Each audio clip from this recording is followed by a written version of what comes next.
আসসালামু আলাইকুম গায়েস, কেমন আছেন? আশা করি সবাই ভালো আছেন। গায়েস, আজকে আমাদের রেস্টুরেন্টে আমার এক ভাই বলছে যে সেমাই পাক করে খাবে। বাজারে গিয়েছিলেন, তো উনি আজকে উটের দুধ নিয়ে আসছেন।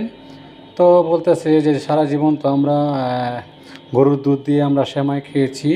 তো ওমানে যেহেতু এসেছি, তাহলে আমি উটের দুধ যেহেতু পেয়েছি, তাহলে আমি সেমাই পাক করে খাবো উটের দুধ দিয়ে। কি উটের দুধ দিয়ে সেমাইগুলা কি সুন্দর হয়, কি সুস্বাদু হয়, কেমন টেস্ট হয় দেখব।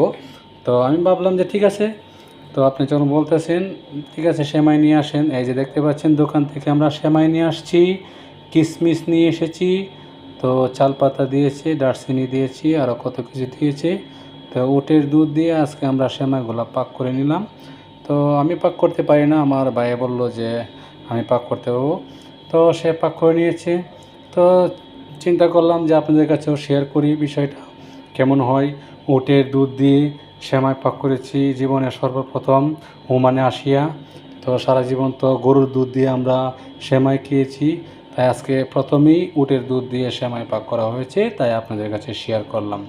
তো ভিডিওটা যদি ভালো লাগে শেয়ার করবেন, লাইক করবেন, সাবস্ক্রাইব করবেন এবং কি বেল আইকনটি পাশে থাকবেন।